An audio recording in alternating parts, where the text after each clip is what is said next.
होना जरूरी होता है पूर्णिमा के व्रत में, दूध की सामग्री होना जरूरी होती है पूर्णिमा के व्रत में। 12 महीने की पूर्णिमा करो मना नहीं है, और पूर्णिमा उठाने का भी समय होता है।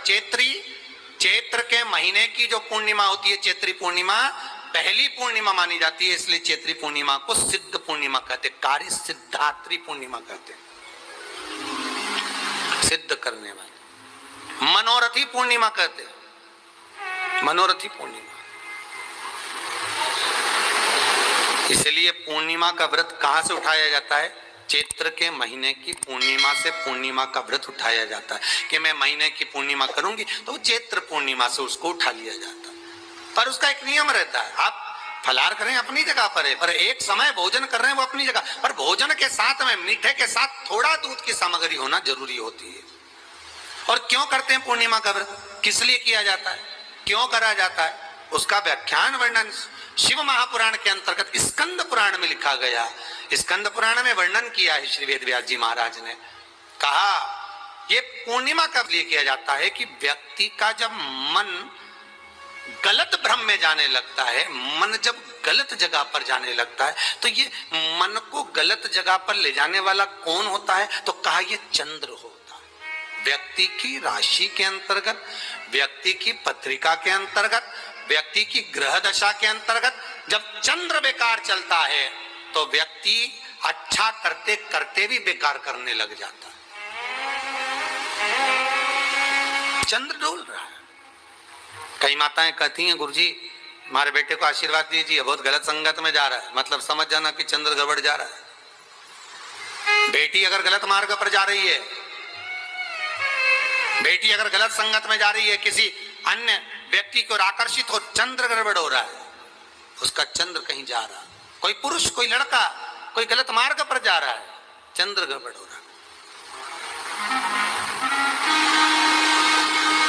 घर में जो क्लेश उत्पन्न होता है, घर में जो विवाद उत्पन्न होता है, उस विवाद को रोकने के लिए केवल चंद्र की ही, इसलिए तो पूर्णिमा घर की नारियां, हमारे यहाँ हिंदू धर्म में यहाँ तक स्कंद पुराण में कह दिया कि प्रत्येक पूर्ण, आप लोग कभी आप लोगों ने सत्यनारायण जी की कथा करवाई है?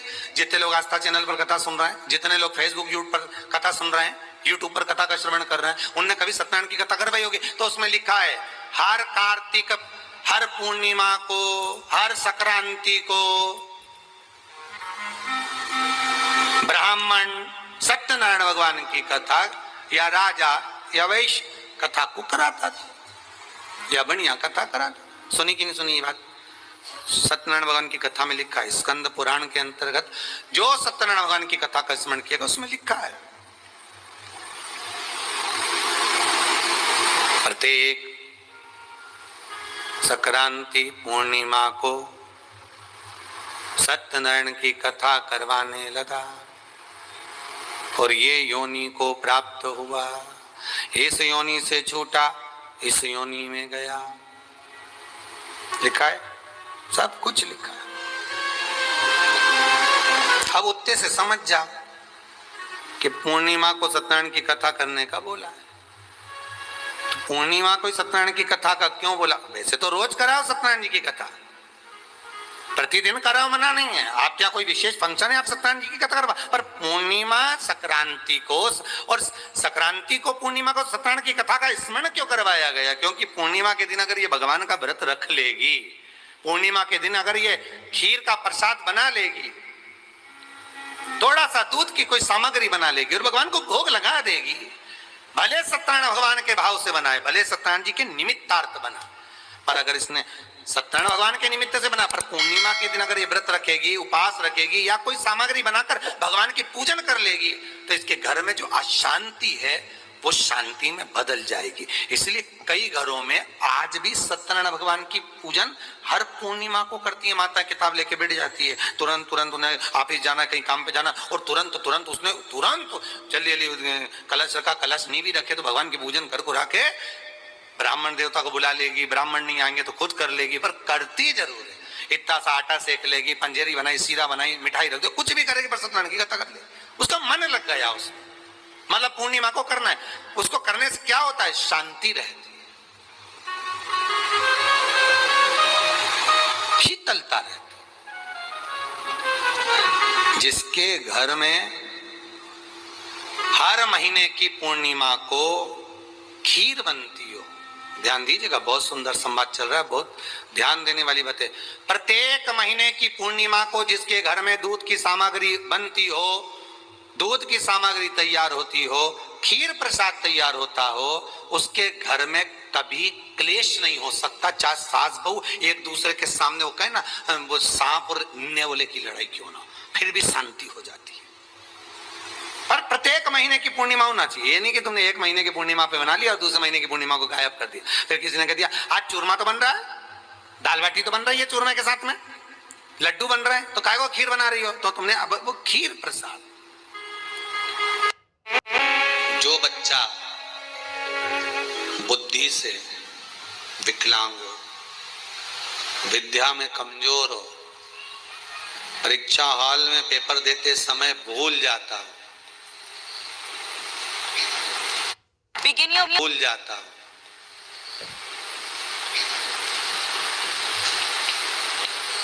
विवेक काम ना करता हो, तो निवेदन है किसी भी पूर्णिमा की रात्रि को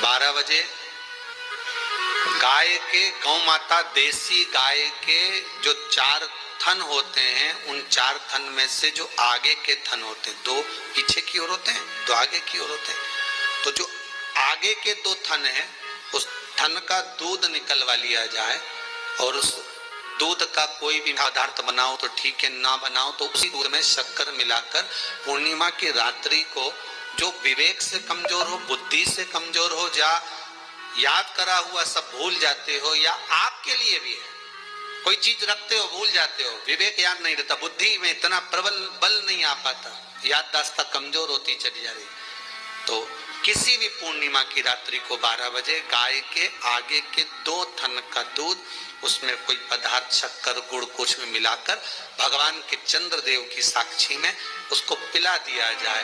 महाराज बार बार पिलाने की जरूरत ही नहीं पड़ेगी, एक ही बार में काम कर जाएगा और विवेक पूर्ण तरह से कार्य करने लगेगा। देसी गाय के आगे के 2 थन का दूध बड़ा प्रबल होता है।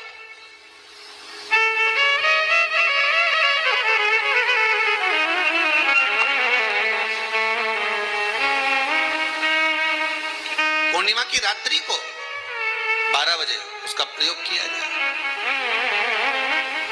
आप उस दूध को निकाल लो शाम के समय, रात्रि के समय ग्वाले से कहकर जिसके यहाँ पर देसी गाय हो वहां निकलवा कर उसको रखा जाए, उसका पान करा जाए। महाराज रोग बीमारी में प्रबलता, तो माँ यशोदा जी जग कल्याण के लिए पूछ रही है, संपूर्ण विश्व के कल्याण के लिए।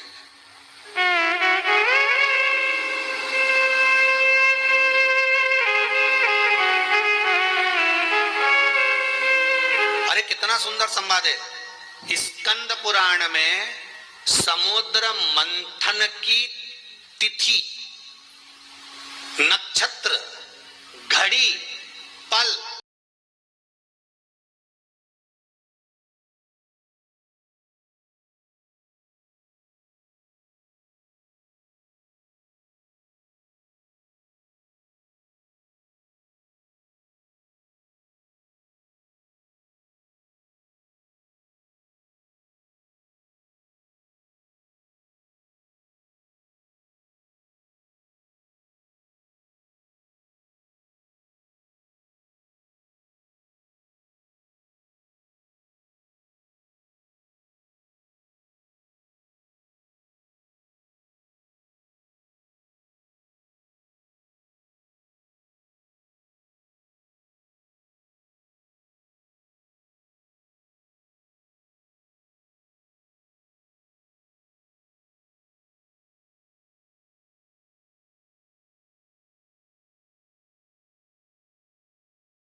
तो वो आनंद पा जाएंगे। शरद पूर्णिमा छोड़े, हम क्यों एक एक पूर्णिमा छोड़े? एक एक पूर्णिमा के महत्व को जानिए। कोई पूर्णिमा साधारण नहीं है, कोई प्रदोष साधारण नहीं है, कोई शिवरात्रि साधारण नहीं है। पूर्णिमा के नारियों को, स्त्रियों को अखंड सौभाग्य के लिए, जो नारी वेधव्य नहीं होना चाहती है, उस नारी को पूर्णिमा के कितने व्रत करना चाहिए? जिस नारी के यहाँ संतान नहीं हो, औलाद नहीं हो, उसको पूर्णिमा के कितने व्रत करना चाहिए? जिस नारी का पुत्र, पति बहुत बीमारी से ग्रसित हो, लग रहा हो कि ये मेरा बेटा बहुत बड़ी बीमारी में घिरा हुआ है, तो नारी को कितने व्रत करना चाहिए? स्वयं भगवान कृष्ण ने माता यशोदा को द्वापर में भी बताया है कि पूर्णिमा के 32 व्रत होते हैं। कितने व्रत होते हैं? 32।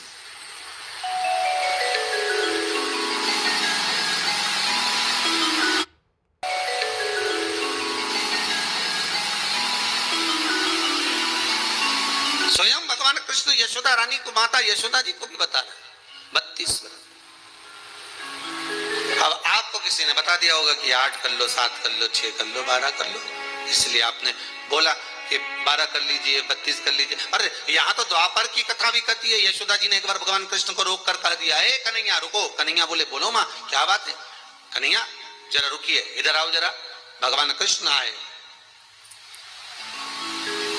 हाँ माँ बोलिए। किस जगह का प्रसंग है ये? जिस समय पर राधा रानी कुरुक्षेत्र में नंद बाबा और यशोदा जी को लेकर कुरुक्षेत्र के कुंड में, ब्रह्म सरोवर में स्नान कराने के लिए लेकर जाती है, ग्रहण का समय पर। और जब भगवान कृष्ण उस कुरुक्षेत्र के उस सरोवर में स्नान करने आते हैं, तब यशोदा जी ने अपने लाला से प्रश्न किया है, पूछा है,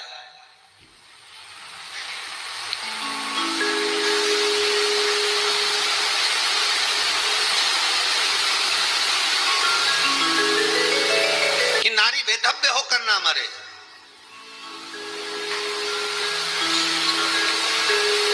उसका पति कोई रोग से ग्रसित ना हो, उसका पुत्र किसी रोग में ना पड़े। अरे भाई कितना सुंदर संवाद लिखा है। अगर किसी माता का पुत्र मान लो किसी नशे में डूबा हुआ है, कोई नशा कर रहा है और गलत नशा है, आपको लग रहा है कि ये नशे में डूबा हुआ है, आपको लग रहा है कि ये गलत जगह पर डूब गया है, आपको लग रहा है कि मदिरापान में, मांसाहार में या अधिक गांजा आदि जो भी नशे होते हैं, जितने भी नशे, उसमें डूब चुका है। और माँ उसको समझा रही है, तू नशे में मत डूब, तू इस काम को मत कर, तू ये गलत कर्म मत कर। माँ उसको समझा कर हार गई। तो मेरा माताओं से निवेदन है, आप उसको समझाना बंद कर दो, एक काम करना प्रारंभ कर दीजिए। हमें जो शिव महापुराण के माध्यम से शास्त्र कह रहा है कि आप 32 पूर्णिमा के व्रत प्रारंभ कर दो। उसमें करना क्या है आपको? केवल जिस दिन व्रत रहे, रात्रि के समय पर कोई भी मीठा, कुछ भी सामग्री आप की रोशनी में चंद्र को अर्घ देने के बाद, पूजन करने के बाद उसको रखो, और वही सामग्री जो नशा कर रहा है उसको पूर्णिमा के दूसरे दिन उसको खिलाओ। आप धीरे धीरे खिलाना चालू करेंगे, जिस नशे में वो डूबा हुआ उस नशे से वो छूटना प्रारंभ हो जाएगा। 2 पूर्णिमा व्रत करके तो देखो, तीसरे में तुम्हें जरूरत ही नहीं पड़े। धीरे धीरे आप रुक, वो छूटना प्रारंभ हो जाएगा। स्वयं भगवान कह रहे हैं, यशोदा मैया ने कन्हैया को रोक लिया कुरुक्षेत्र के उस मैदान में, और भगवान कृष्ण का दर्शन माता यशोदा जी करी। बहुत दिनों के बाद माँ को